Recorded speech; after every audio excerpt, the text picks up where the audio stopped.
Bom, tem uma história, na verdade não é uma história. Enfim, uma história que minha mãe contava quando eu era pequena e sempre que faltava luz, ela contava essa história. E faltava luz com frequência onde eu morava. E aí era uma história que alguém chegava em um castelo, algo assim, e lá de dentro do castelo, a pessoa lá fora no castelo perguntava assim: Dona Leonora, Leonora, Leonora. Aí lá de dentro uma cachorrinha respondia: ela está dormindo, tererê, ela está dormindo, tererê. E aí minha mãe contava isso e o que acontecia é que essa cachorrinha que respondia, não sei por qual motivo, ela ia perdendo, ela ia se desintegrando, eu acho. E aí ela ia perdendo a forma corporal dela. Então tinha momentos que ela ia responder, que respondia, por exemplo, só o esqueleto. Aí, aconteceu alguma coisa, só que minha mãe dormia no meio da história. Então ela dormia e quando ela voltava, ela já voltava. E aí a cachorrinha respondeu, o esqueleto da cachorrinha respondeu: ela está dormindo, tererê. E a gente ficava sacudindo a minha mãe: mãe, conta a história. E ela dormia no meio da história, a gente ficava lá sacudindo e ela voltava para contar a história. E aí ela sempre que voltava, ela não sabia muito bem de onde ela estava, e aí ela falava: e aí chegou alguém na casa de Dona Leonora, e aí as cinzas da cachorra responderam. Aí a pessoa chamava: Dona Leonora, Leonora, Leonora. Aí as cinzas da cachorra respondiam: ela está dormindo, tererê. E aí a gente ficava muito intrigado, porque assim, como que as cinzas da cachorra respondiam, sabe? E aí era assim, eram as cinzas e ia cada vez ficando até aquilo virar um pó. Só que a história nunca acabava, porque minha mãe dormia, nunca conseguia terminar de contar a história. No meio da história, a história virava uma bagunça, porque às vezes era o esqueleto, às vezes era só a perna da cachorra respondendo, às vezes era cinza e toda vez que faltava luz era a mesma coisa. Ela contava a mesma história, sempre dormia na história. A gente sempre sacudia ela para acordar e ela sempre contava a história toda desintegrada, como acontecia com a cachorra. A cachorra ia perdendo o corpo e minha mãe ia perdendo a história, eu acho. É isso. Até os meus 8 anos de idade, eu morava numa rua onde tinham muitas crianças. Era num bairro da Baixada Fluminense. E essa rua que eu morava, ela era bem íngreme, assim. Na verdade, eu não sei se ela era bem íngreme, porque eu vou lá hoje em dia e ela não é tão íngreme quanto ela era quando eu tinha até uns 8 anos de idade. Mas ela era bem íngreme e era uma rua de terra batida, não tinha asfalto nem paralelepípedo. E era uma rua assim bem alta, assim, e tinha alguns caminhões na rua também, que às vezes a gente pegava carona lá atrás do caminhão para descer a rua e voltar correndo. E tinha todo tipo de brincadeira, assim, como tinha muitas crianças, assim, eu morava atrás de um prédio e acho que cada apartamento daquele prédio devia, sei lá, ter no mínimo umas 2 crianças. E na frente do prédio também, e era uma vila atrás do prédio, eu morava lá no sobradinho de cima e tinham muitas crianças, então a gente brincava muito na rua, de várias brincadeiras, de pique-lata, pique-esconde, floresta, fazer fogueira, fazer comida. Os adultos também brincavam na rua com a gente, acho que talvez final de semana, alguma coisa assim, adultos, os pais e as mães jogavam queimado. E a gente comia muita fruta também na rua, a gente comia tinha muito pé de várias frutas, cajá, a gente comia cana, a gente chupava cana, assim, eu não sei onde a gente arrumava cana, mas a gente chupava cana, cajá, manga, enfim, tinha muitas frutas. E a gente brincava muito, assim, e lembrando, assim, dessas brincadeiras, assim, coletivas, que sempre tinham muitas crianças brincando, muita coisa de cooperação, eu tinha algumas brincadeiras que eu fazia meio que sozinha, assim, tipo, o bambolê era uma brincadeira, era uma dessas brincadeiras, assim, que eu tenho essa lembrança de rodar bambolê, assim, durante muito tempo, e sozinha sempre, então eu saía de casa como era a escada, né, eu subia, descia a escada e saía de casa e já pegava o bambolê e eu ia rodando, assim, né? Descia a rua todinha, subindo aquela poeira e eu rodando o bambolê, virava a rua, ia lá no barzinho, no boteco, às vezes comprava um doce de leite, ou ia lá no Seu Zé, talvez, eu não lembro o nome do mercadinho, comprar alguma coisa para minha mãe. E sempre rodando bambolê. Eu passava o bambolê do pé para o joelho, para a cintura, para o ombro, para o pescoço, para o dedo. Ia passando assim o bambolê e descalça, com o pé no chão, sabe? Levantando poeira. E assim, acho que eu não conseguia sair de casa. Muitas vezes eu acho que eu tenho essa lembrança de não conseguir sair de casa sem ter o bambolê para eu ficar rodando. E aí eu ficava, era isso, tinha essa brincadeira assim que eu tenho essa lembrança muito forte, que era mais individual, assim. Então sempre tinha as brincadeiras coletivas e o bambolê, que era um objeto assim, que era muito acessível para mim. A minha relação com teatro para a infância, durante a minha infância, que eu me lembre assim, vagamente, é com alguma coisa de fantoche, assim. Eu não lembro a história, mas eu lembro que talvez eu era bem pequena e talvez pela escola tenha sido alguma coisa assim, alguma atividade escolar, alguma coisa dos inícios ali do aprendizado. E aí a gente foi ver uma peça, eu acho, que tinha fantoche, assim. E essa foi a minha única relação com o teatro, assim, de ir ao teatro na infância, assim, tirando as coisas que fazia em casa, de brincar, de fazer peça, essas coisas, mas de ir ao teatro, acho que era essa lembrança que eu tenho. E aí eu não lembro a história, mas eu lembro que era meio que um fantoche, assim, bem pequenininho, lá no fundo, numa sala escura, assim, as crianças, e aquele fantoche, assim, meio mambembe, assim, acho, meio mambembe, meio improvisado. É isso, mas eu tenho uma boa lembrança, acho que foi divertido, assim, assistir. Eu morava com a minha avó e no quintal tinha um galinheiro que eu passava o dia inteiro brincando. E a minha avó dizia que depois das 6 da noite, se a gente ficasse assoviando, aparecia algum bicho ruim para poder fazer coisas ruins com as criancinhas. E aí teve um dia que, saindo da escola, né, eu fui atravessar a rua e uma bicicleta me atropelou. E quando eu caí em cima de um monte de cocô de galinha que tinha assim na calçada do aviário. E aí, chegando em casa, na minha cabeça, né, eu fui o trajeto todo pensando, caraca, eu acho que as galinhas lá do galinheiro da minha avó fizeram isso de vingança comigo porque eu passo lá o dia inteiro perturbando elas. E aí, não satisfeita, eu cheguei em casa e esperei das 6 horas, esperei cair a noite e fiquei indo na janela assoviando e voltava para o quarto para me esconder. Voltava para a janela, assoviava e voltava para o quarto para me esconder. Passou, fomos todo mundo dormir e aí no meio da noite, todo mundo já dormindo, eu escutei um barulho e fui na janela ver, porque curiosa, né? Chegando na janela, eu juro, por Deus, juro porque tudo que é mais sagrado, que as galinhas se juntaram e multiplicaram de tamanho e ficaram assim, gigante. E eu falei, caramba, a minha avó estava certa, se assoviar vai aparecer o monstro, e foi mesmo vingança das galinhas. Depois eu contei para minha avó, para minha tia, para minhas primas, e todo mundo diz que isso foi impossível de acontecer. Mas na minha cabeça eu tenho certeza que aconteceu, porque é uma lembrança muito, muito, muito clara. E é isso. No quintal da minha tia Neuza. O quintal da minha tia Neuza, assim, é o quintal preferido de todas as crianças da família. Porque, além de ser muito grande, ela pôs uma casinha, assim, tamanho real, de criança, no caso, né? Criança ali entre 7 e 8 anos, no quintal.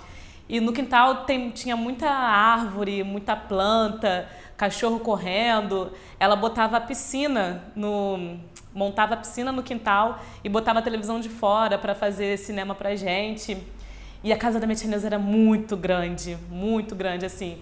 E o quintal parecia, assim, que comia a casa. Então, numa casa grande, para um quintal que comia a casa de tão grande que era um quintal, assim, nossa, maravilhoso. E eu lembro muito, muito, muito, muito. Deu do meu primo. Deu, tá certo? De mim e do meu primo Leandrinho brincando nesse quintal de 007. Como eu brincava de 007, eu não sei, porque até hoje eu nunca vi esse filme, mas eu brincava com ele. E a gente fazia casa e o quintal de, assim, de filme de ação real, porque tinha também as ferramentas do meu tio espalhado pelo quintal, né? Várias escadas, aí tinha o carro e a gente subia no carro e subia na escada e descia, subia na árvore e entrava na casinha, a casinha de repente era um vulcão dentro. Então, assim, o quintal da minha tia Neuza foi o playground da família inteira. Porque ali, além de brincar de 007, eu brincava de ser princesa, astronauta e tudo mais que desse na telha.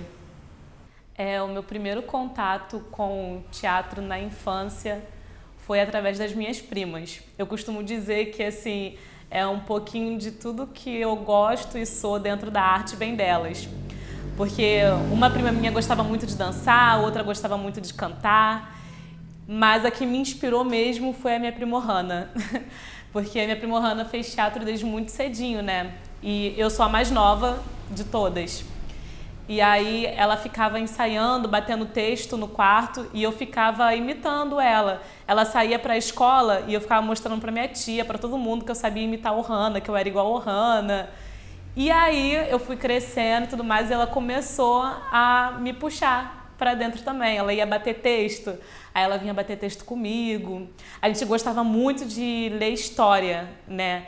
E aí a gente começou a brincar no quintal da minha tia Neuza, assim, as histórias que a gente lia depois a gente representava no quintal. Então, valeu, prima. Eu me sinto até mal, né? Porque todo mundo contou uma história engraçada, feliz, a minha é uma história triste. Pelo menos é uma história que eu sempre chorava quando eu ouvia, que é a história do morceguinho. E esse morceguinho, a minha mãe sempre contava essa história e sempre que ela contava eu chorava. Porque ela continuava me contando, eu não sei, você tem que perguntar pra ela.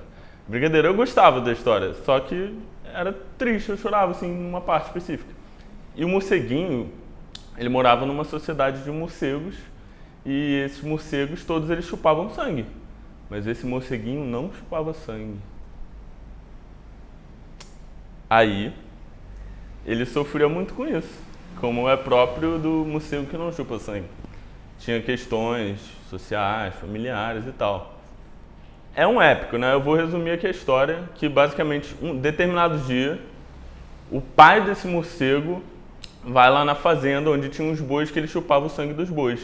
Só que nesse dia o fazendeiro estava pronto lá, pegou o pai morcego, prendeu ele na jaula e falou: agora você nunca mais vai chupar sangue dos meus bois. Aí o morceguinho ficou sabendo, aí ele foi voando assim: eu vou te salvar, eu vou te salvar. E eu chorava nessa parte, que eu achava triste, bonito. E aí ele conseguia salvar e eu achava bonito porque ele não chupava sangue, o pai chupava. E no final dava tudo certo, eles se salvavam. E provavelmente ele abriu alguma ONG para os morcegos vegetarianos e foi isso. Eu era uma criança muito tímida, muito na minha, assim, mas eu acho que na verdade era meio que 880, ou eu estava muito, ou eu estava muito na minha. Meu pai me chamava de velho, quando eu tinha 6 anos meu apelido era velho, porque eu era meio resmungão, assim, meio... Eu ficava meio tipo, já sei tudo que vocês estão falando aí, só tipo... Para de me tratar como criança, eu já tenho 6 anos, sabe? E eu adorava andar de bicicleta. Eu ficava mais tempo em casa, assim, porque eu cresci em apartamento, então... E no apartamento em si tinha muita gente velha, então não tinha tantas crianças. E eu gostava de ficar em casa, tipo... Com brinquedos eu ia inventando brincadeiras, assim, tipo... Eu lembro que eu tinha uma capacidade muito fácil, assim, de ressignificar o lugar, assim, tipo, geograficamente. Não sei se dá pra entender. mas eu lembro que tinha uma brincadeira que eu gostava muito de Pokémon. Aí tinha tipo uns tazos, umas cartinhas, ou alguns eu tinha um bonequinho. Aí eu botava vários espalhados na casa inteira e eu fingia que eu tava tipo no mundo Pokémon. E aí cada região era um clima diferente. Quando tinha um lençol branco, obviamente era uma região polar, ártica, né? E cada relevo era como se cada coisa pequenininha tivesse um mundo gigante ali dentro dela. E aí, final de semana e tal, eu costumava sair ou com a minha mãe, com os meus amigos da escola. E aí minha mãe virava criança também, puxava a gente para umas aventuras muito doidas. Escalar pedra, escalar estátua, andar de bicicleta pode falar palavrão.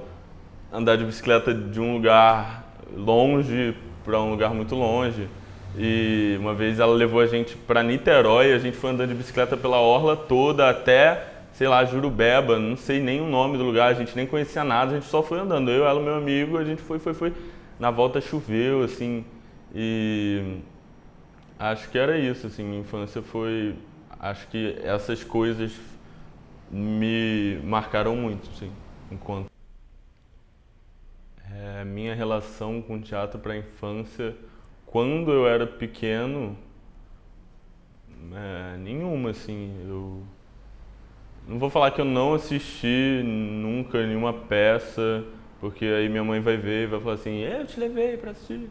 Mas eu não lembro, assim, não foi uma coisa que me marcou, não foi uma coisa que ficou comigo. Engraçado, né, tá falando isso. Mas é a verdade, assim. E acho que talvez tenha a ver com isso. Eu não gostava muito... A ideia de ir não era uma coisa que para mim era muito interessante. Até acho que por conta dessa questão de, quero chamar de velho, e eu tinha uma coisa de meio querer ser mais velho. E eu só não me chamava atenção, assim como a maioria dos desenhos não me chamavam muita atenção, assim.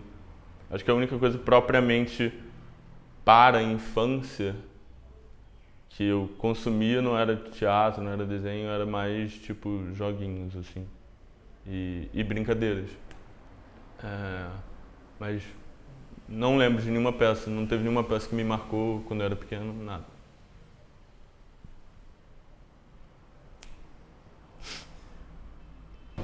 Mãe! Pai! Tia, vovó! Eu vou aqui e volto já, tá bom?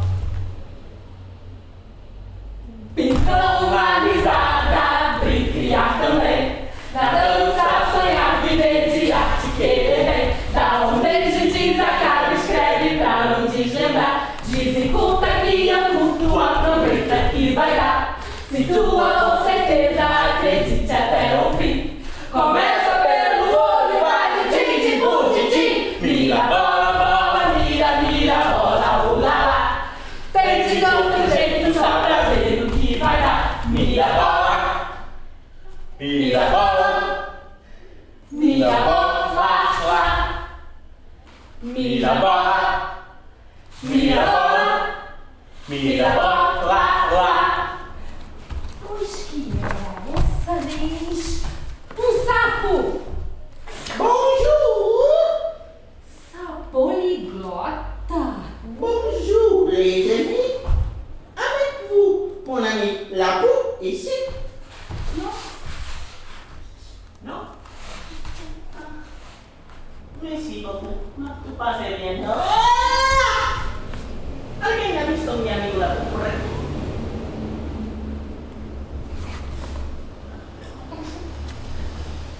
Graças, então, Friends, have you seen my friend Lapou around here? No. Thank you very much.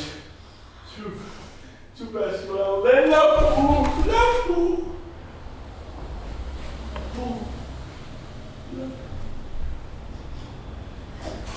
Lapou! Ufa! Eu não aguentava mais essa pulga atrás da minha orelha. O miúdo está variado. Lapou não há pulga, ora foi. Não é pulga? Então é piolho, é? Lapou não é piolho. La Pooh es curiosità. Uau! Eu nunca ouvi falar. É porque la Pooh não fala, doida. Por quê? La Pooh faz truque, não é? Eu vou mostrar o truque de la Pooh. Isso. Instantinho.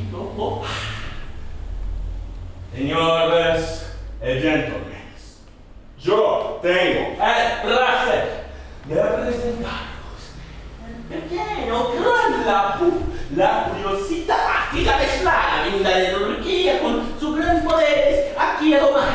Irá fazer uma demonstração de uma de suas acrobatics.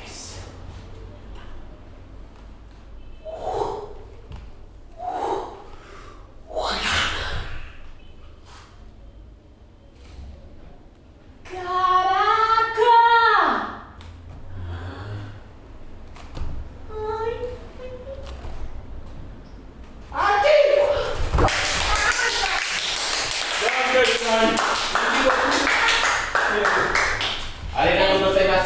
Aqui! Sabe o que isso pra mim é?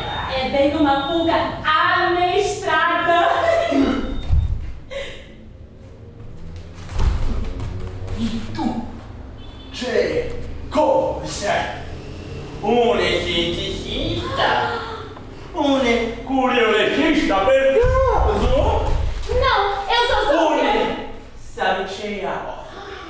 Eu tenho as minhas opiniões e acho que você não é capaz de... Vivo la morte di Minami con la Pooh, vivo la morte di la Pooh. Cuidado. O mundo está cheio de pessoas sabicheias. Sabicheia! Sai, eu não sou sabicheia! Ah, no! Não! Ah, no!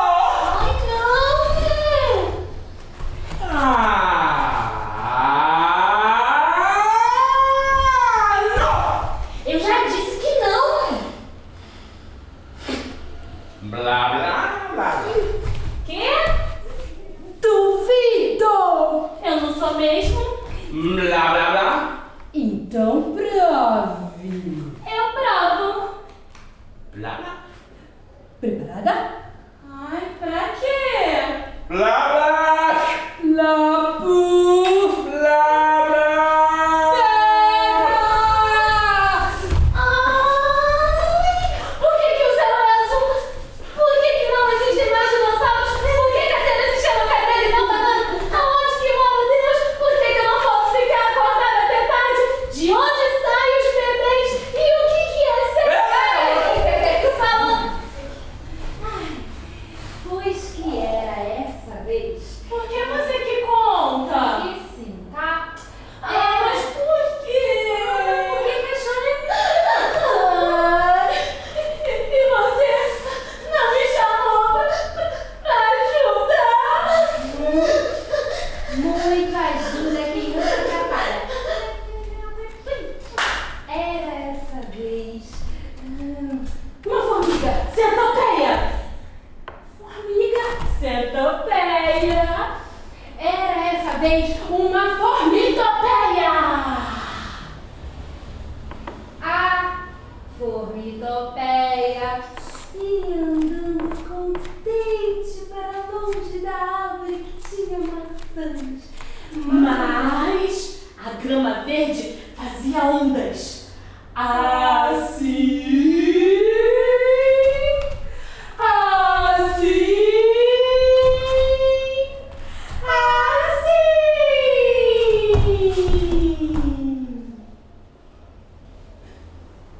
Olha lá. Uma ave! Avião. Ave! Avião! Avião! Pega no sol, bate no sol! É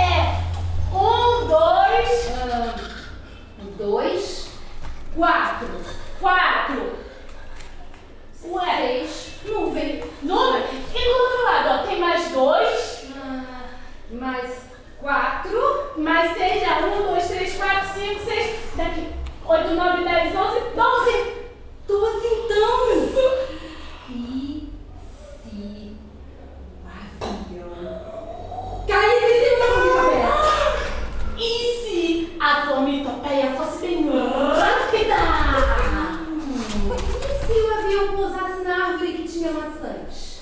E se ele comesse a marmita E se as nuvens engolissem o avião? E se o sol engolisse as nuvens? E do outro lado? O que tem? Do outro lado, o que tem? Um ovo! Um ovão! Ovo de formiga-pé. Ai, não, né? É ovo de avião. O que será que tem dentro desse ovo? Já sei. A gente podia dar um nome pra ele. Isso, um nome. Ei, você aí! Ei, você aí! Aí, ó. Você lá atrás! Aí, de blusa de abelha. Qual é o nome do ovo? O nome do ovo? Ia! O nome é Ia! Ia! Cara, que nome legal! Ia! Valeu! E se o Iá for um ovo de minossauro? Você tá com medo? Eu não tenho medo. Você entendeu que eu faço um Iá? Olha aqui, ó.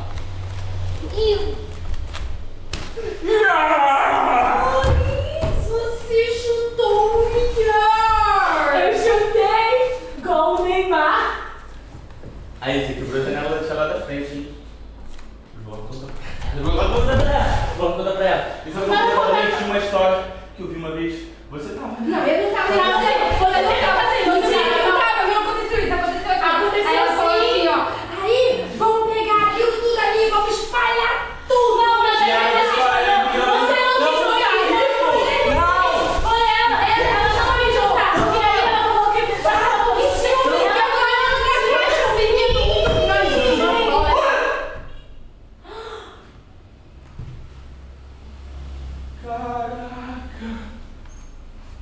É pra gente correr? É o tsunami!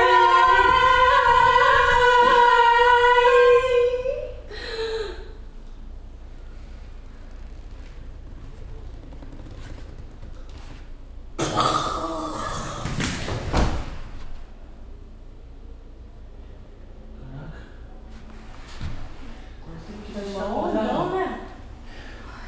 Ei, eu acho que eu já vi essa série. Cai numa ilha. A gente foi pro festival de teatro de Barroso, em Minas, Minas Gerais. em outubro de 2019, né? Nossa. É, agora lembrou? Passou Eu rápido. lembro que era Dia das Crianças, perto do Dia das Crianças. E era meu aniversário. E eu pensei que todo mundo tinha esquecido do meu aniversário. Cheguei lá, Chegaram a chamar um bolão. Paramos tudo pra fazer esse aniversário de Dandara em Barroso. Mas antes eu fiquei do lado. Até que também tava todo mundo. Tava todo mundo. Alan. Eu tava com dengue, com. Ih, já foi uma palavra. Zika. Eu tava com dengue, zika, alguma coisa assim, desses egípcios. E aí tava aí. E eu cheguei de boa, na real. Mas aí quanto mais perto eu cheguei da apresentação, mais baqueado eu ficava. Eu não, foi uma praga. Eu cheguei muito ruim. Muitas dores. Aí fiquei ali, né, fazendo só o cenário, lembra o cenário? Aham. Fiquei só fazendo Ela fez o cenário praticamente sozinha, a gente não tinha cenário, era só isso aqui mesmo, O tatame. e aí ela fez uns lápis, um monte de coisa, pendurou lá sozinha, ninguém Não, quis ajudar, exagero. e ganhou o prêmio de melhor cenário. Não, a gente fez a equipe fez o lápis, fiz tudo direitinho, e aí a concepção, aí o diretor, o pessoal ajudou a botar. Aí foi muito bonito, porque a gente melhorou no dia da apresentação. Do nada a gente melhorou, assim, pá! Todo mundo ficou bem, assim. Eu não melhorei, né? Eu melhorei. Eu fiz a apresentação zoado, acabou, eu passei a noite, tipo, assim. Sabe o que a gente tá esquecendo ainda? Que lá só vendia casa. A apresentação foi no sábado. Aí vocês estavam lá, acho que desde quarta ou quinta-feira, e eu cheguei na sexta. Então a gente Quando eu cheguei, a gente ensaiou, ensaiou dentro do quarto. A gente saiu dentro do quarto, que a gente tava dormindo num bafo. E no dia seguinte, o que a gente fez? Esfregou Tatame por tatame. Pra quê? Pra Pra sujar tudo!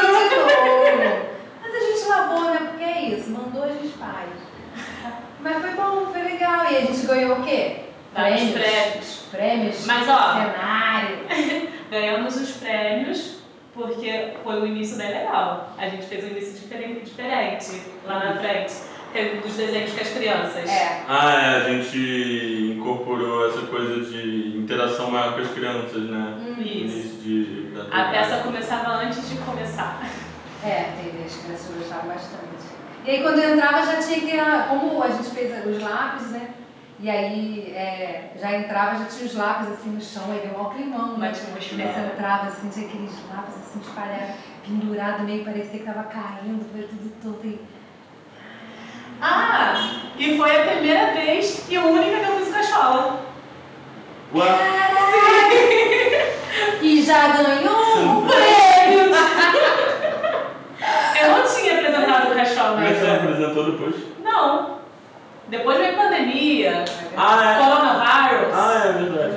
Veio tudo. Mas foi muito legal, né? Foi legal. Muitas coisas. Cidadezinha pequena, tranquila, gostosa. Limpadinha, maravilhosa. Limpada, Kaiser, Lan House. Limpadinha. Essa parte do Kaiser. E o barzinho? Tinha um forró risca-faca que eu queria ir, mas ninguém quis ir comigo, na beira da estrada. Tinha aquele barzinho que vendia tudo. Você via para de pescar. A gente comprou material todo O negócio lá, é em Minas Gerais, mas para de pescar. Bota, chapéu, bota.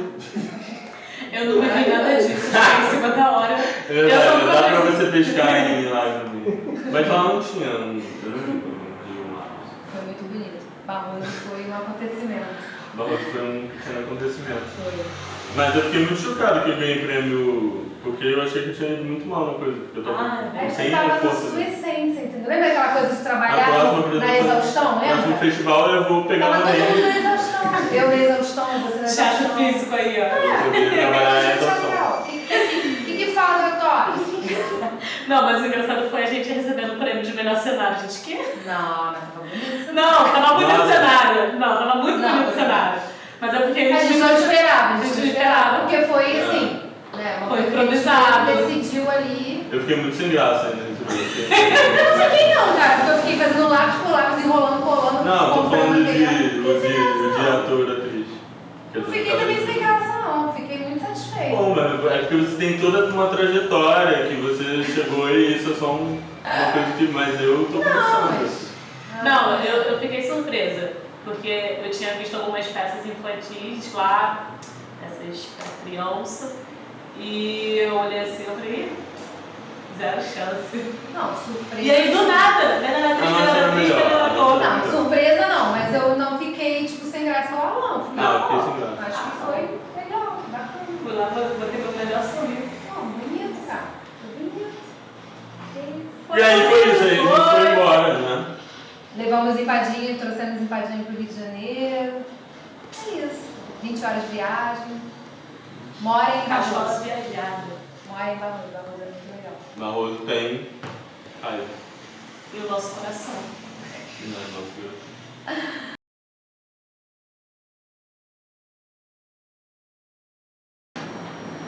Ribeirinho, a primeira música do espetáculo, ela chegou, né, tava eu, Tayan, e aí o Gabriel falou pra gente que estava lá pesquisando sobre o Casca, e ele falou, cara, escutei uma música e eu acho que é a cara do espetáculo. Aí ele imprimiu a música, levou lá pra baixo, que a gente ensaiava em outro espaço, botou a música pra gente escutar, e assim...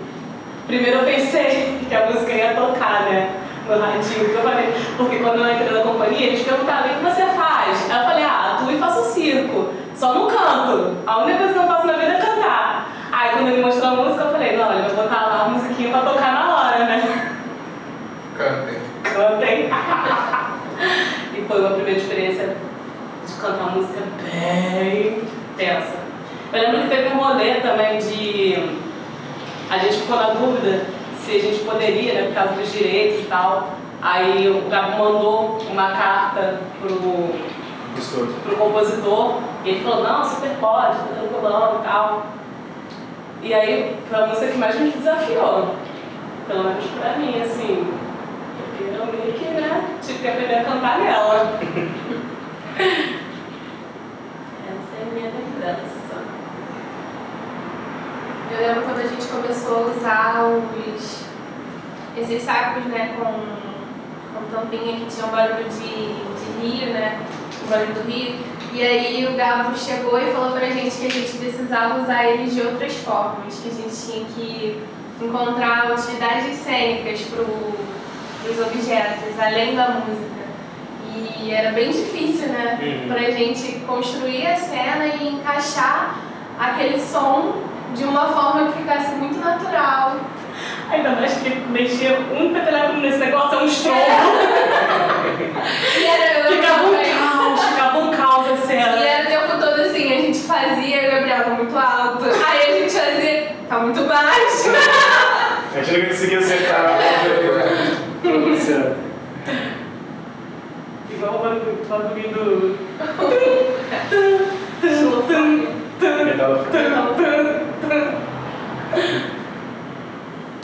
Massa.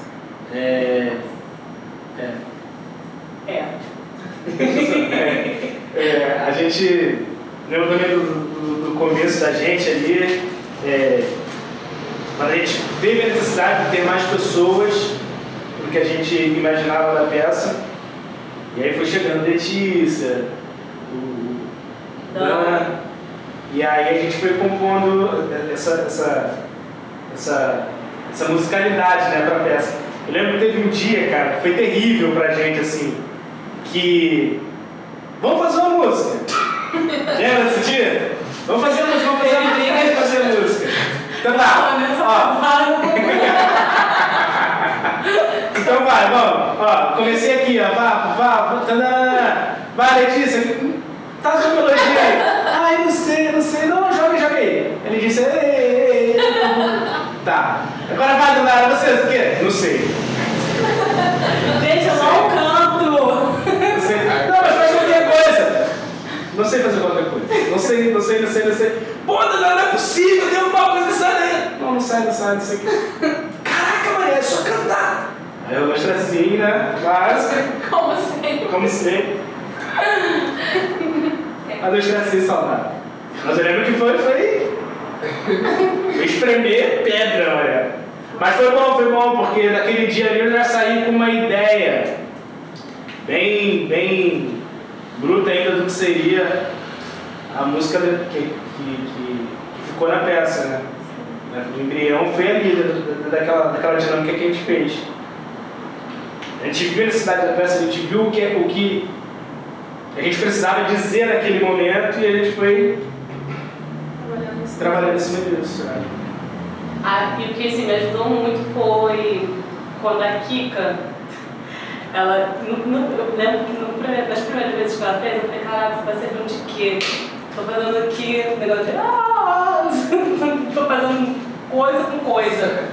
Mas depois, quando a gente foi trabalhando no processo e tudo mais, e com os encontros que nós tivemos com as pessoas de fora, de repente foi tudo se encaixando. E eu descobri que não era sobre cantar bonito, né? Porque tem isso, né? Eu não sou cantora, a gente não está fazendo aqui um show, né, para milhões de pessoas que vieram só para me ver cantar.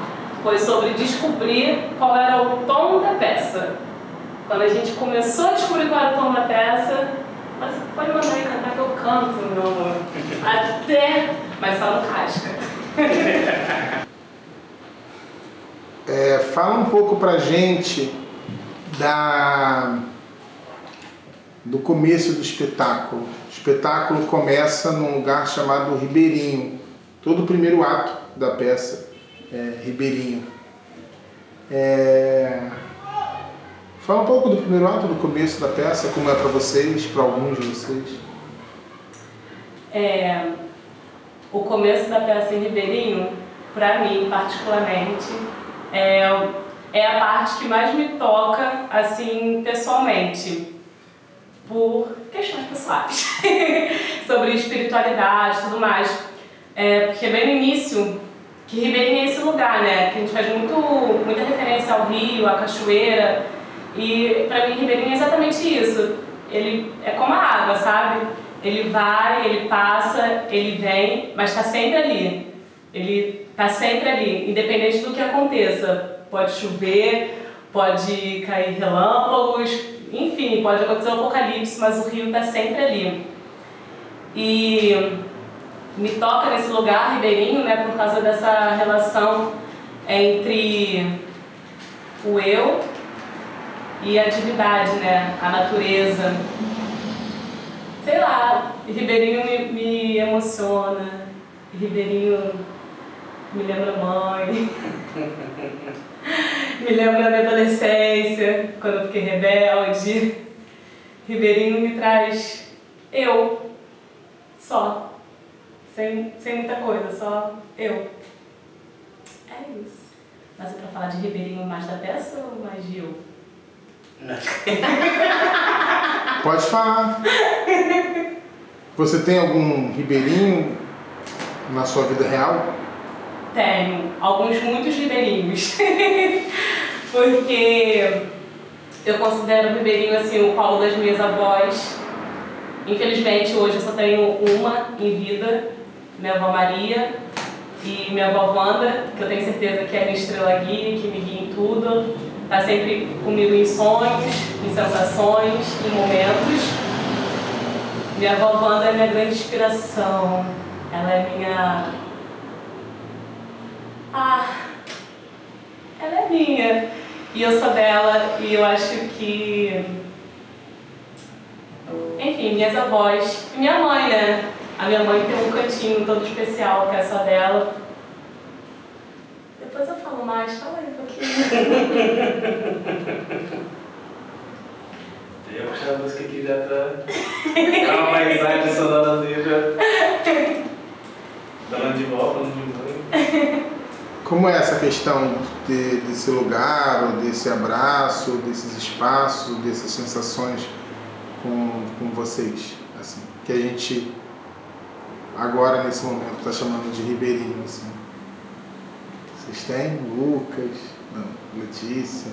Eu acho que Ribeirinho é muito aquele lugar, trazendo isso para a nossa vida pessoal, né, para a minha vida, muito, me vem muito segurança assim, familiar, muito casa, sabe, muito o amor, o cuidado, o amparo, afeto, afago, cuidado, assim, coisas que de certa forma, quando a gente cresce, né, e a gente tem muito isso enquanto criança, né, quando a gente cresce, que a gente precisa sair, que a gente precisa ir para a escola, que depois a gente precisa ir para o cursinho, depois a gente precisa faculdade, enfim, mercado de trabalho, blá, blá, blá.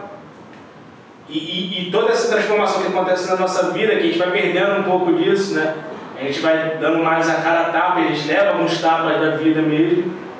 E Ribeirinho fica muito traz muito esse lugar de segurança, de que eu tinha na infância. Acho que é esse lugar que acolhe, esse lugar que, por mais que a gente não vá lá sempre, a hora que a coisa aperta a gente sabe onde correr. Acho que é mais isso. E pra mim bate em mim dessa maneira. E é muito sobre isso mesmo, porque quando eu tô fora do meu ribeirinho e bate o desespero, a agonia e essa coisa de problemas, né, de não saber como resolver, o que me traz de volta, o que me bota de novo com os pés no chão e com a cabeça no lugar, é saber que eu tenho um ribeirinho para voltar, sabe? É saber que tá lá, não importa o que esteja acontecendo, eu vou pra lá e vai resolver, vai dar uma luz, as coisas vão caminhar.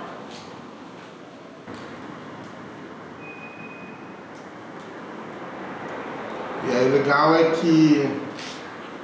Alguém quer falar? Não? O legal é que... eu estou seguindo a dramaturgia da peça, né? Quando ela vai, e ela vai, né? Tem uma música que marca a saída, né? Que foi a explosão de inspiração do Tayan. Tem um trecho que ele... Fala um pouquinho da música e depois, e se outras pessoas quiserem falar da música também, fala, depois a gente quer ouvir um pouquinho. Tá. Essa música, a gente ficou um tempo batalhando nela pra conseguir. A gente até falou isso já, né? Quebrando a cabeça mesmo, assim, espremendo o cérebro pra sair alguma coisa. E a gente fez uma visita lá no terreiro da Mãe da Dandara. E a gente foi muito bem recebido. Era novidade para alguns, para outros nem tanto. E a gente fez lá uma cerimônia, um rito, né? Que é... De agora lá, a gente fez entregou um presente para Gandalunda. E aquilo para mim foi muito impactante em vários sentidos, assim, sabe? Me deu cor pra música, me trouxe muita coisa pra peça, inclusive, né? Aquela ida lá. Desde figurino, cenário, tudo. Foi uma enxurrada de informação naquele dia ali. A gente chegou a decidir o dialeto que a gente estava falando ali naquele dia, né? A gente estava entre Urubá, a gente escolheu o Banto, porque lá a gente viu, a gente se inteirou do que se tratava. E lá em Angola, né, a nação do candomblé da Mãe da Dandara.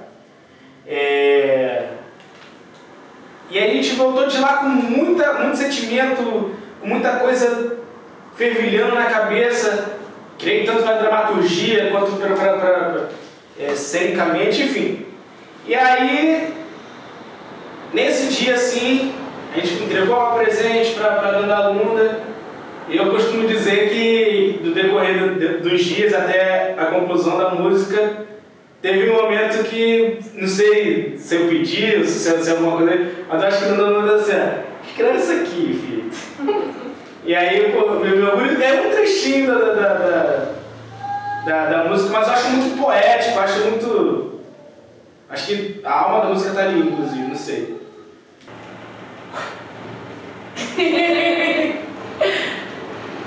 Mas agora eu acho assim, nada mais justo, nada mais digno que a gente chamar Gabo M. Barros, por favor, para dentro do nosso ribeirinho improvisado, que eu tenho certeza que fez. Recebo com muitas palmas, Gabo M. Barros! Nosso diretor, amigo, companheiro. Ai, tô vendo vocês de longe. Será que enquadrou? Será que foi? Ai, e aí, gente? Ai, gostoso aqui, né? Pega mais vezes. Quero morar aqui. É a casa de vocês, né? Nossa, legal. Eu tô ouvindo vocês falando de encontros, assim, e a gente fazendo esse projeto, né, de rememorar o espetáculo e tudo mais. Um dos encontros que mais me chamou a atenção foi quando a gente foi fazer o rito da peça, né? Porque todo espetáculo da placenta tem algum tipo de rito, né? De ritual. Afinal, é uma companhia de teatro ritual. E aí a gente decidiu ir para um terreiro de candomblé Angola, que ao mesmo tempo é a casa de Mãe da Dandara, né? Tão falado aqui. Tão falado aqui. E a gente foi para lá, a gente estava em um momento muito difícil para a gente, enquanto companhia, cada um com seus dilemas pessoais e tudo mais. E a gente foi lá meio que sem objetivo, né? A gente só queria ir, né? Estar junto e tal.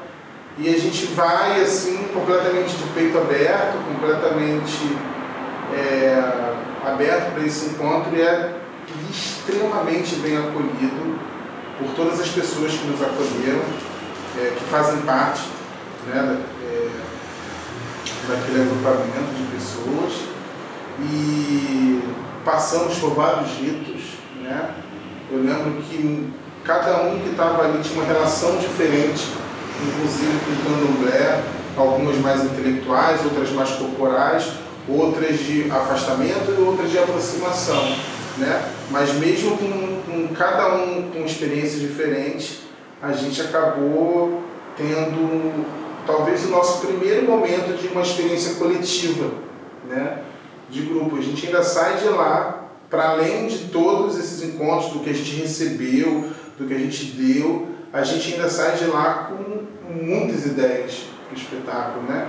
Porque o espetáculo ainda não tinha alguns conceitos, né?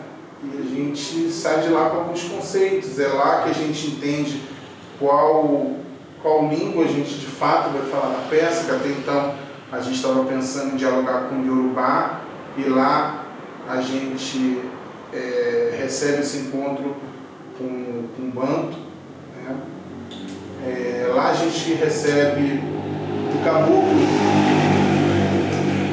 a ideia e a concepção de cenário e figurino, inclusive a concepção do cenário e do figurino dessa peça não é minha, não é de Dandara, não é de Letícia, nem é de Italiano, muito menos do Lucas, né? Ele desenhou literalmente, né? Ele falou, aqui tem que ficar isso, aqui tem que ficar aquilo.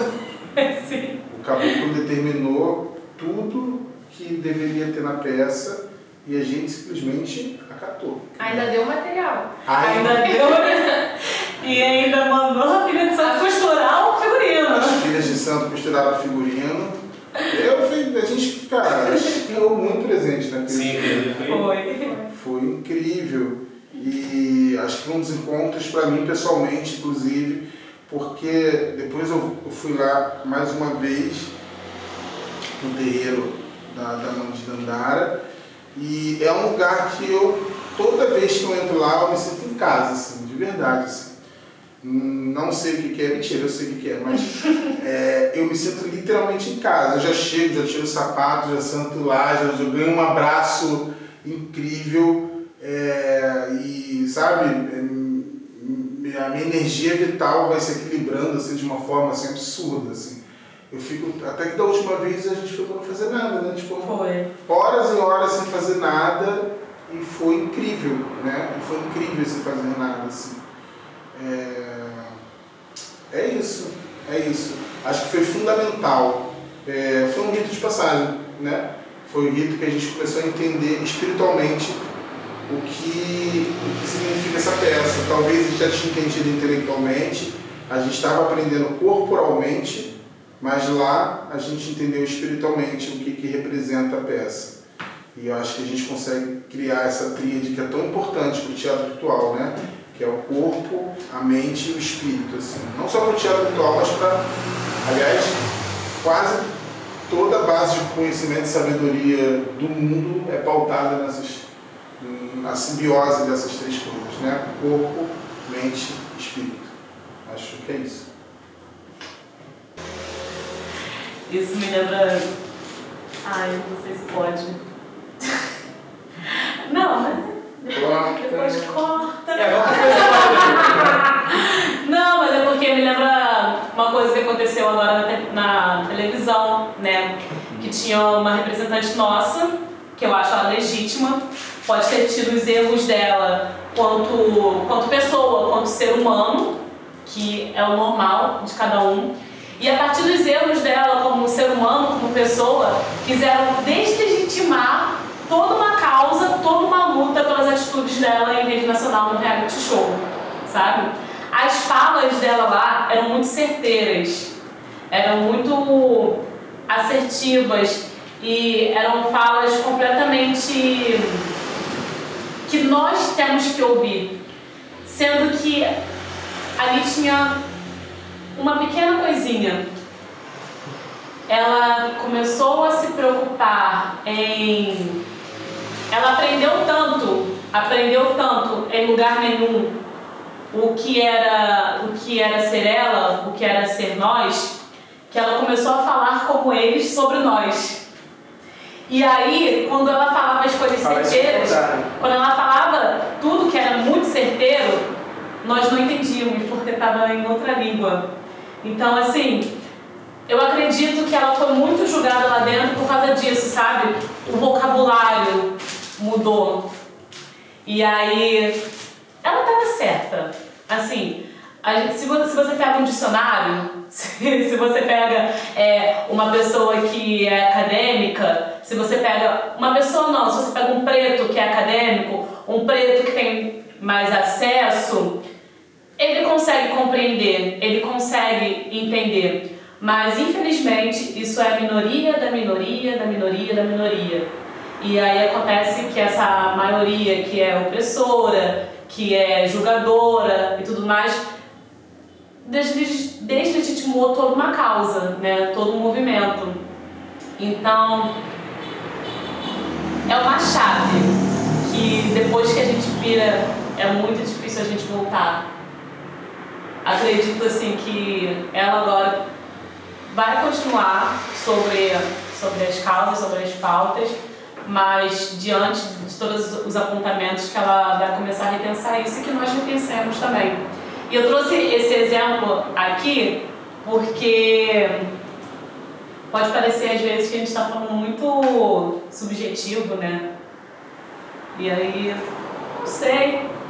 Eu só ia falar que estamos em 2021. Vai que alguém vai ver esse vídeo em 2070, é bom até para fazer. Estamos em 2021. 2021. Em 2022 já falaremos outras coisas. Porque o que estamos falando hoje em 2021 são coisas que vivemos com casca de 2019 e 2020.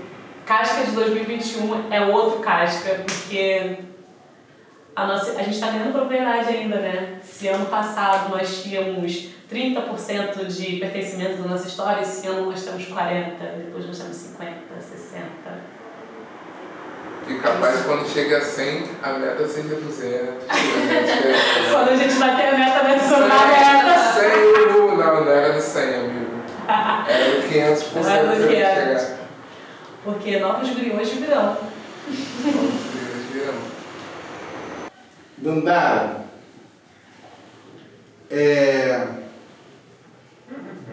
o quanto de imane você tem em você e o quanto de imane você não tem em você? Fala um pouco da sua personagem e depois tenta responder essa pergunta aí. Nossa. Quem é imane e depois fala. Imane, que quer dizer quem é. Imane, ela é forte, ela é presente, ela tem uma coisa que eu gostaria muito de ter e às vezes eu acho que me falta, que é coragem. Eu ainda sou muito um pé atrás com as coisas. A Imane está sempre a 5 passos à frente de tudo que está acontecendo, assim, dentro da minha percepção, no caso. Ela não tem medo e ela se entrega. Ela sente tudo que tem que sentir. E isso me falta. Eu gostaria de ser mais... Não é coração, não. Mas eu gostaria de ser mais pele, mais alma, como ela, assim. Mas ainda assim eu tenho muito de Imane também, porque, inclusive, eu tenho um negócio aqui no meu bolso, que é uma guiazinha de Dondalunda, né? Que antes era uma outra. Eu tinha ganhado uma outra guia de Dondalunda, né? E quando eu ganhei essa outra guia, me foi falado assim: o dia que você começar a entender a sua trajetória, essa guia vai sair das suas mãos. E aí no dia da estreia do Casca, a guia arrebentou. E aí eu fui pedir minha mãe outra, né? Essa daqui não veio com nenhum recado, veio só mesmo para proteção. E eu acredito que é isso que eu tenho de Imane, esse desejo de descobrir. Eu não tenho ainda a coragem de ir descobrir tudo, mas eu tenho esse desejo, essa sede, essa fome de descobrir e reconquistar tudo que um dia foi nosso. E eu acho que é isso. Todos os dias eu agradeço a Imani porque ela é personagem, como é mesmo que diz? É a queridinha dos meus olhos. Imani pra mim é aquela personagem que, se um dia eu não puder mais receber ela, eu vou gritar por ela aos 4 cantos do mundo, assim. É isso.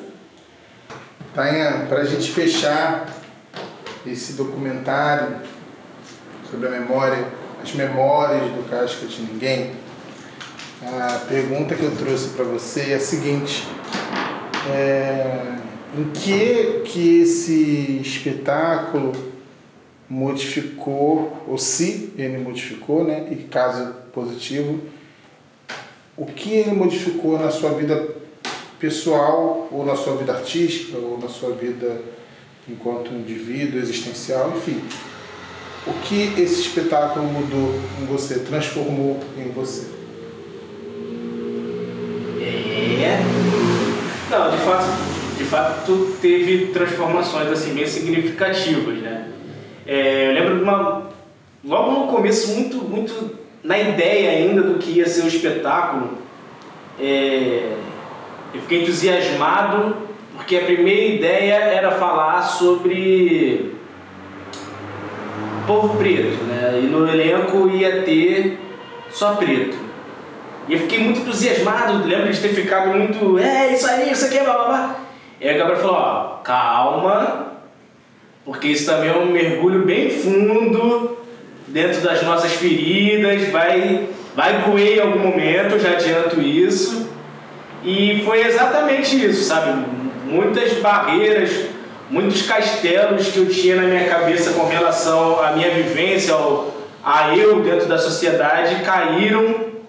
E eu vi o quanto o que eu acreditava ser,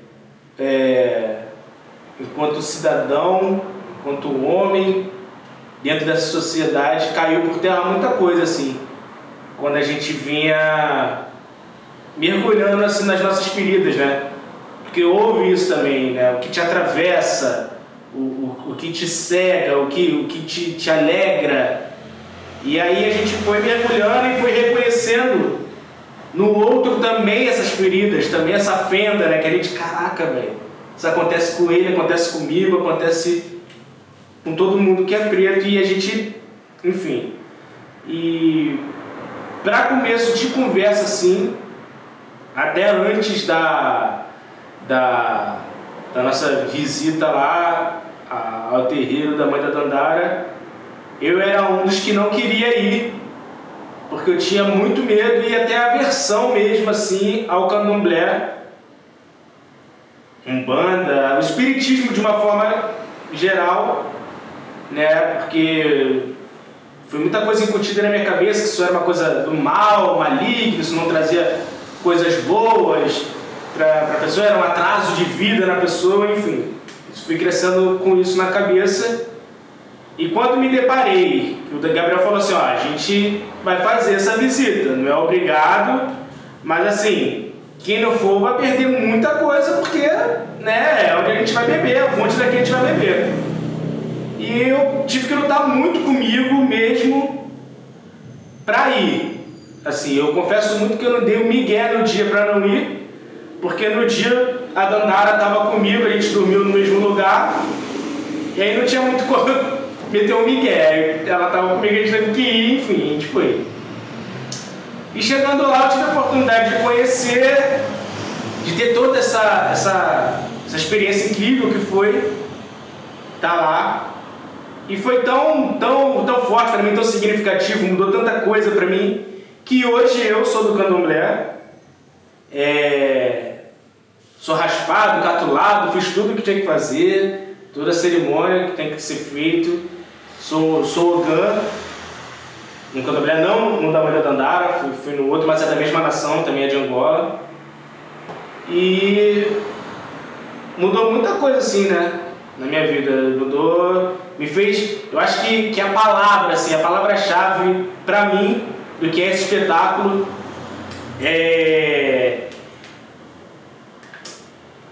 a A palavra-chave mesmo assim é o despertar.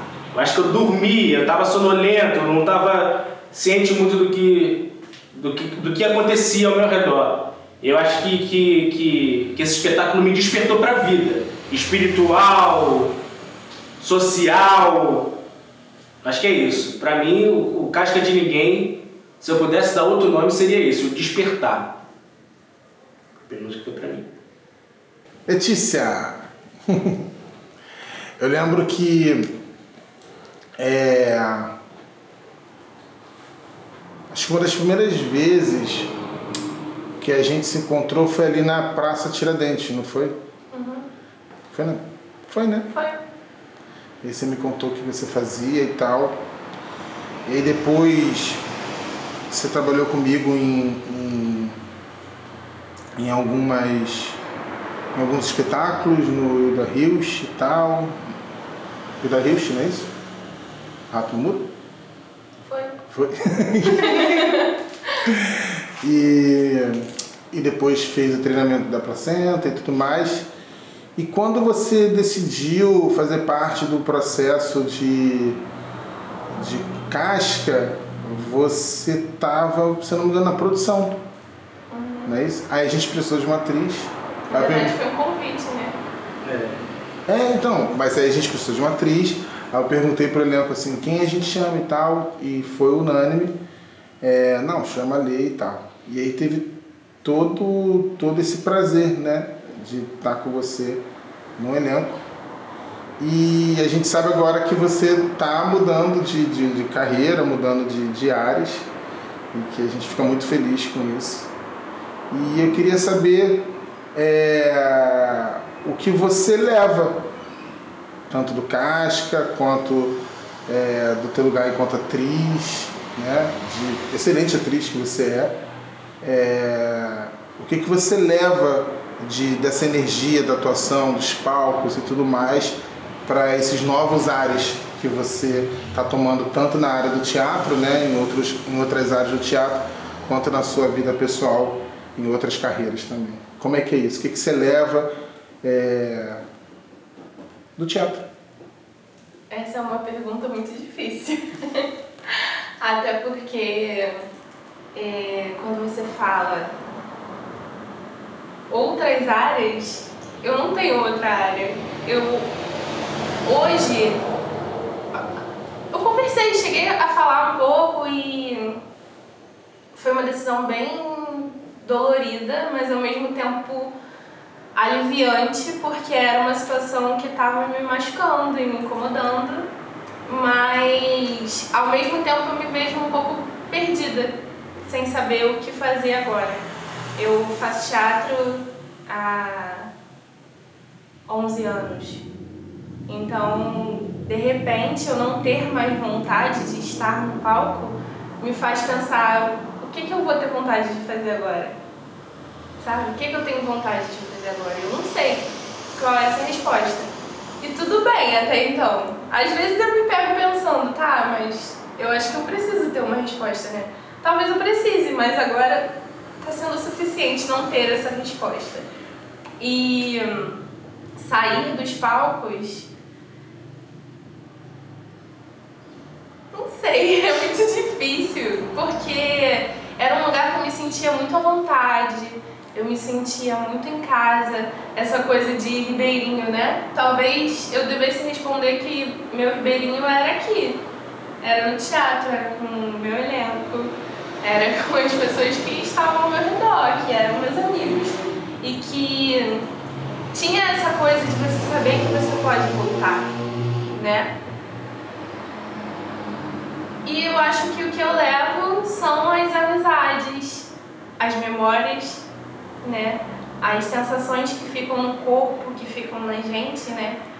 Que o nosso corpo muda, o nosso jeito muda, a nossa voz, tudo muda em função do que a gente está trabalhando naquele momento, mas são coisas que nem tudo vai embora. Tem coisa que fica na gente, que fica marcado na gente. Então eu acho que o que fica são as pessoas, são os momentos, são os abraços, os beijos, as conversas, sabe?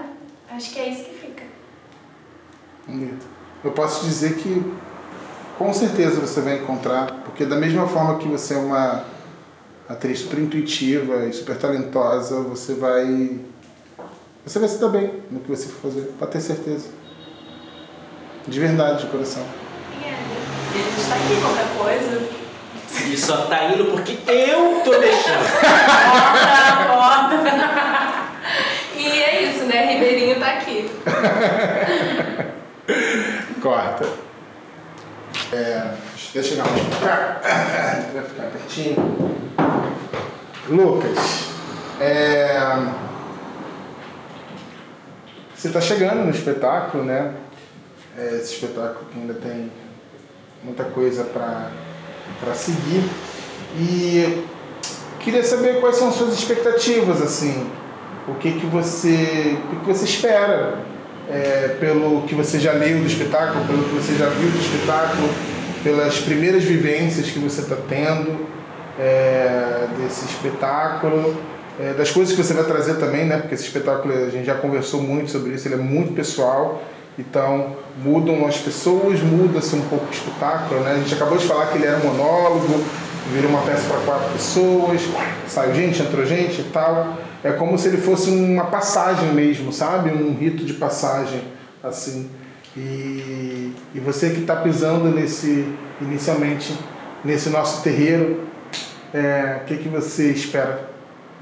É isso, aí fala pra galera. Primeiro eu queria dizer que eu nunca imaginei eu estando aqui, assim, fazendo parte do espetáculo, porque já admirava e já sabia sobre o Casca de Ninguém, né, desde quando ele era um monólogo. Caraca, interessante, quero muito ver, não consegui assistir.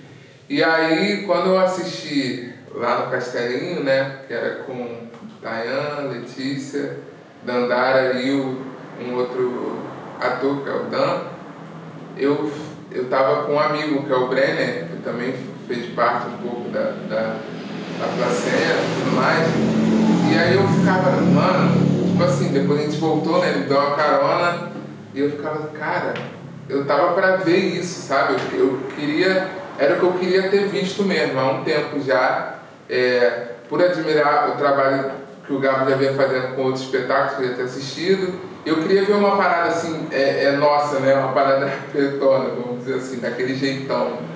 E aí quando eu saí do espetáculo eu falei, mano, eu tava pra ver uma parada igual a essa e não tinha visto ainda, sabe? E a forma de comunicar e de trazer o tema ou os temas que o Casca traz, dessa forma, da forma que foi, sem dar nenhum spoiler aqui, era o que eu queria ter visto há muito tempo, mano. E aí depois disso, de eu ter falado do Ike, talvez ter jogado pro universo essa mensagem, não sei o quê, de ter uma vontade de estar perto também, né, dessa galera que faz de forma tão bonita e de uma outra forma, porque a gente tem um circuito de teatro no Rio de Janeiro, tem vários circuitos, né, o preto, o branco, enfim, o amarelo, e eu queria dizer que mesmo dentro do teatro preto que a gente tem, existem diversas formas de dizer uma certa coisa, né? Ou umas certas coisas. E aí, a forma que o Casca diz me encantou mesmo. E aí, quando veio o convite, eu vou voltar ao que eu comecei falando. Eu não imaginei que eu estaria aqui, sabe? Que eu poderia estar somando de alguma forma, que eu poderia estar trabalhando junto com esses atores e atrizes, diretor que eu admiro mesmo, falando de coração. E cá estou, aqui de frente para a câmera, falando para vocês, contribuindo nessas memórias, jogando as minhas memórias também para as memórias que virão. E é isso, acho que a gente vai contribuir desse modo, assim, do meu... Acho que o que eu acredito, o que eu ouço, o que eu vejo, o que eu sinto vai ser colocado de alguma forma também, sabe? E vai se misturar com o que já está dado e com o que vai vir ainda. É isso.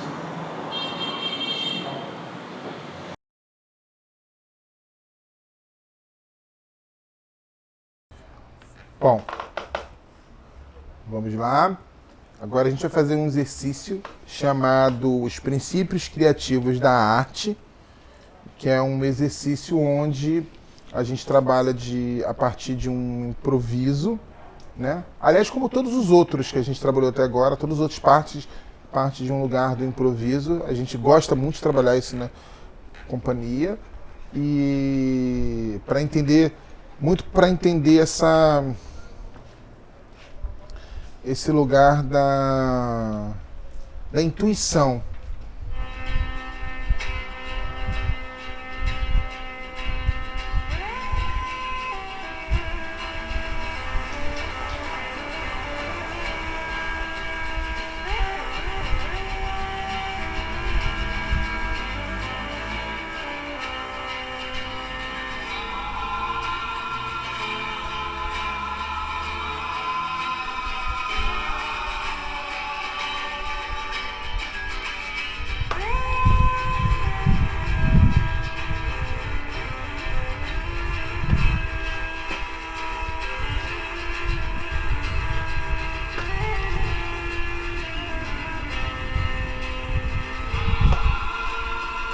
Nesse momento a atriz está criando intuitivamente a partir da influência da música, e é quando a gente coloca a primeira instrução: cortar. Nesse momento ela vai excluir uma parte da partitura e vai se manter apenas numa outra parte. Sempre trabalhando a ideia de repetição. E agora a gente vai pedir para ela modelar, onde de certa forma ela vai mudar a forma, investigando outras possibilidades dessa mesma forma. Modelar é isso, né? Tal qual você modela uma massa de modelar.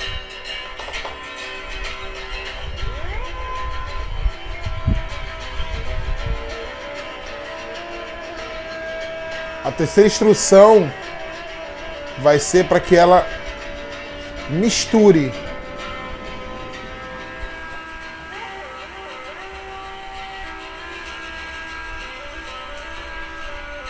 E aí eu vou pedir para ela modelar mais ainda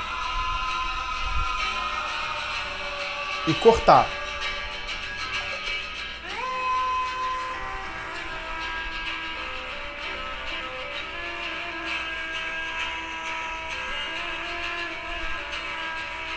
Misturar.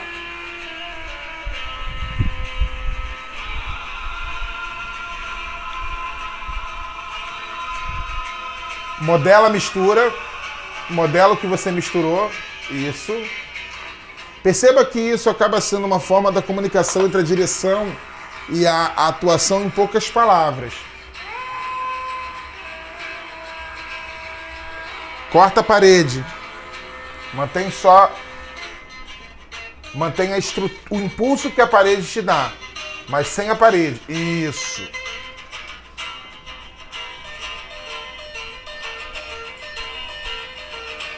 E a gente pode aprofundar isso. Veja que eu usei a palavra corta e parede, ou seja, da primeira vez ela quis cortar.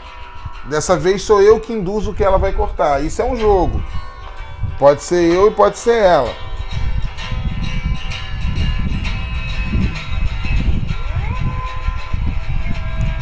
Modela, mais ainda. O que ela vai precisar ganhar agora é a potência que ela tinha durante todo o exercício nessa miniatura que ela tem, para que isso não seja só um gesto. E é isso que ela vai fazer agora nesse momento final. Ela vai ganhar uma intenção do que ela está fazendo. Agora ela vai dar sentido para o que ela está fazendo.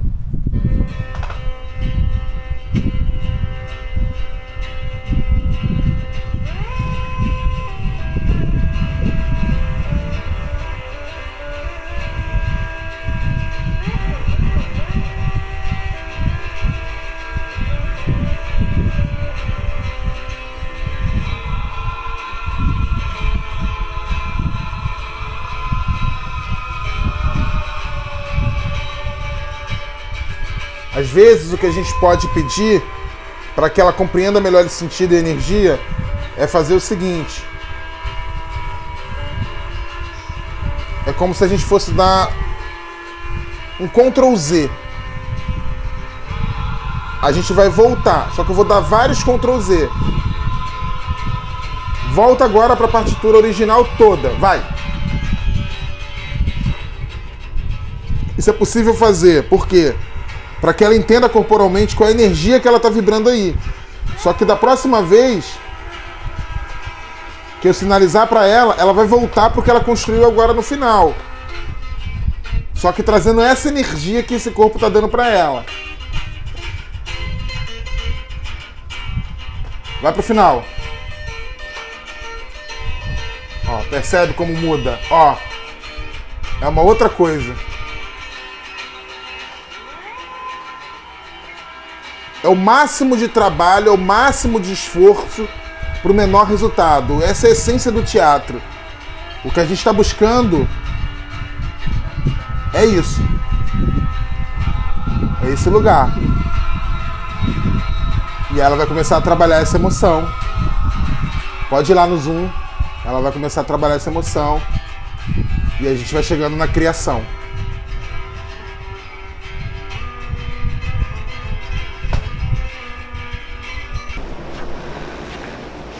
Voltamos aqui com a Dai Simões.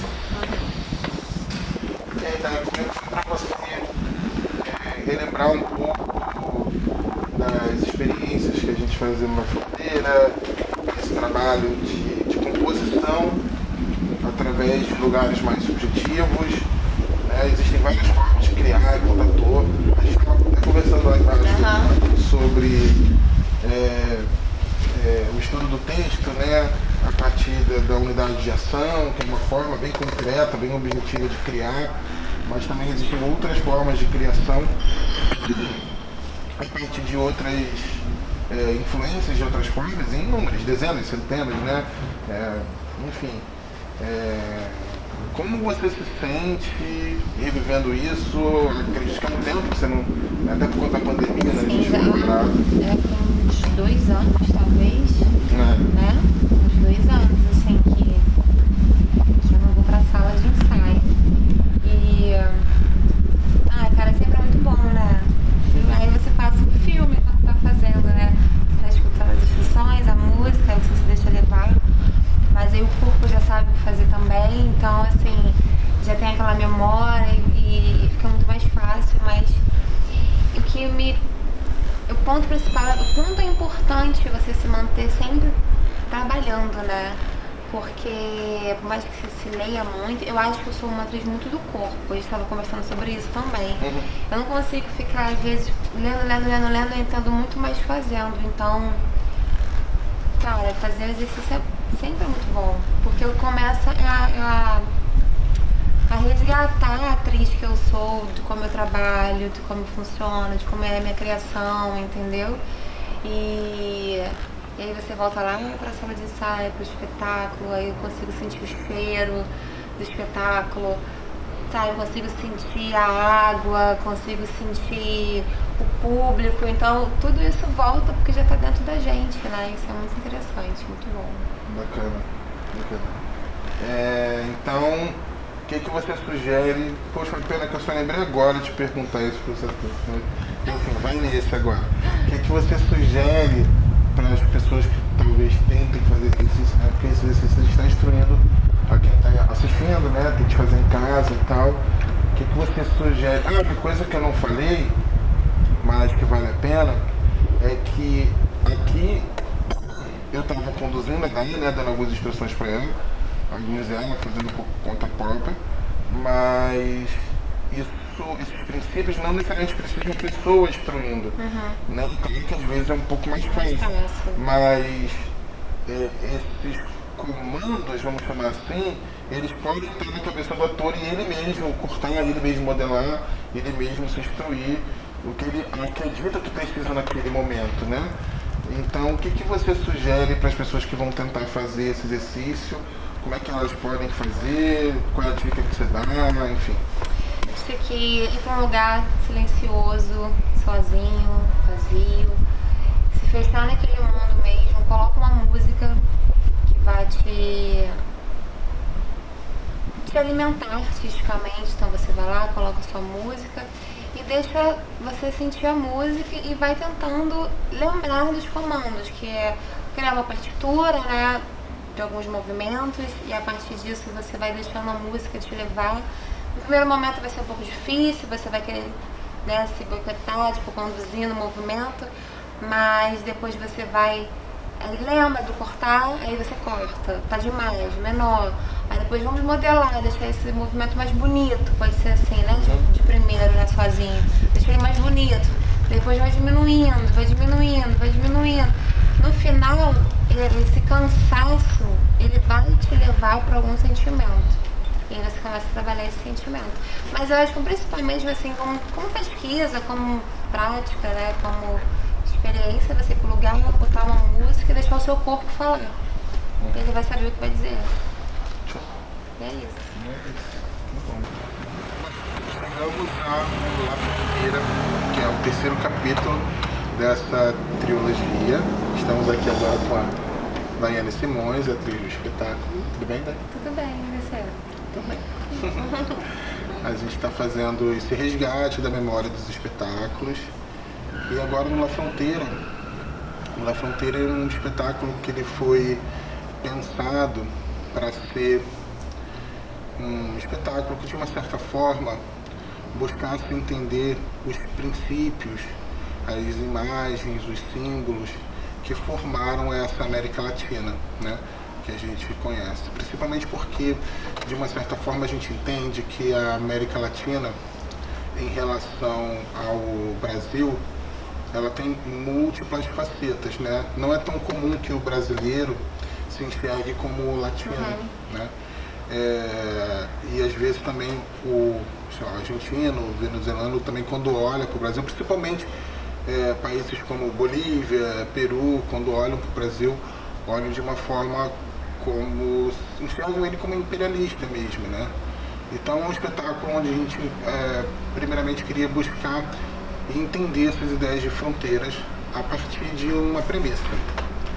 Um lugar, um vilarejo, uma ilha, um espaço pequeno, que em um dado momento, quando seus moradores acordam, eles não têm mais vizinhos, eles não têm mais pessoas para além da fronteira.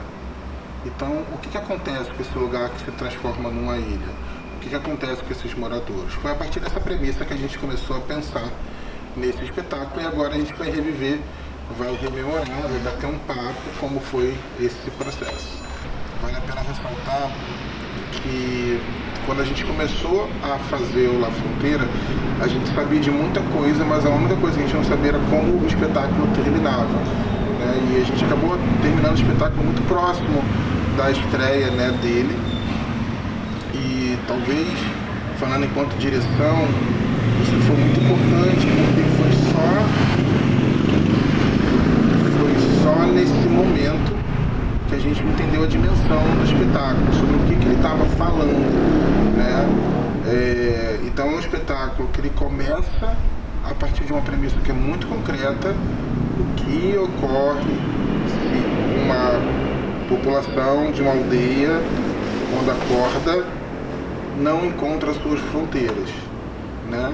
E a gente foi trabalhando, são 4 personagens, cada personagem ele vem de um ponto diferente desse lugar, e a gente tem um muro, né? Esse espetáculo tem algo interessante também. Eu vou ver se eu consigo, enquanto eu estou falando isso aqui, tem imagens desse muro e dessa relação, mas eu acho que vai ser super possível. Então, tem esse muro, e o espetáculo ele tem 3 atos. No primeiro ato, esse muro ele divide o cenário, e aí parte do público é dividido na hora da entrada, entra por um lado, e parte do público entra por outro lado. E durante a primeira parte da peça, cada público assiste apenas uma parte desse espetáculo, né? Uns assistem só a parte norte, né? Outros assistem só a parte sul. até que tem um momento em que esse muro cai e aí o público começa a ver os atores, os personagens que estavam do outro lado e também começa a ver o público que estava do outro lado, né? Então é um espetáculo que é bem interessante, que ele usa essa experiência cênica para também falar sobre o lugar do estrangeiro para o público, né? Porque o público, durante uma grande parte do espetáculo, ele está ouvindo, ele está vendo e ouvindo um lado, mas ele só está ouvindo o outro. Ele não está vendo o que está acontecendo. Então, provavelmente tudo que ele constrói sobre os personagens que estão do outro lado do muro é uma suposição incompleta. Como acontece na vida real também, né? Como acontece na vida real. Olha pro outro. Exatamente, porque a gente normalmente, como eu comecei a minha narrativa falando sobre a visão que o brasileiro tem do peruano e a visão do peruano tem do brasileiro, embora seja Peru, Colômbia, Venezuela, Chile, Argentina, Uruguai, Equador, alguns países desses fazem fronteira, outros não, mas entendendo essa América Latina que o Brasil faz muitas fronteiras, a gente tem uma visão muito distante de países que estão muito próximos e sofremos algumas influências, mas não tantas influências como a gente sofre, por exemplo, de países que estão muito distantes. Exatamente. E isso é para além de hoje, que a gente vive um processo que a comunicação, a informação, isso acontece desde sempre. É claro, o nosso país ele é forjado a partir de um processo violentíssimo de colonização, a gente é colonizado por um país europeu e tudo mais, e acaba que muitas dessas influências vão se dar a partir de um lugar de imposição, mas para além desse lugar, é importante a gente tentar perceber que a principal premissa desse espetáculo era tentar entender, a partir das nossas pesquisas, do nosso jogo, como era estar no lugar de um estrangeiro. E aí eu estou usando a palavra estrangeiro para não falar necessariamente da pessoa que vem de um outro país, mas de tudo que é estranho a nós. Estranho a nós, exatamente. E é isso, assim, foi uma delícia essa pesquisa. Ela fecha muito bem a trilogia insólita, né? Do Kafka, do Cachola e do La Fronteira. O Kafka trazendo essas fronteiras étnicas, o Cachola, a fronteira da imaginação, e o La Fronteira trazendo essa alteridade, né? Essa fronteira do outro, o outro estrangeiro. O que vem, esse personagem é muito isso, né? Ele vem do mar. Sim. Ninguém sabe de onde ele vem. Ele não fala a língua. Ele se veste diferente. Exatamente. E vai ser ponto crucial, aí a gente já não fala muito do final, mas ele vai ser ponto crucial para o desfecho da peça, né? E normalmente surpreende muitas pessoas, né? Não se espera acontecer o que acontece no final da peça. E é isso.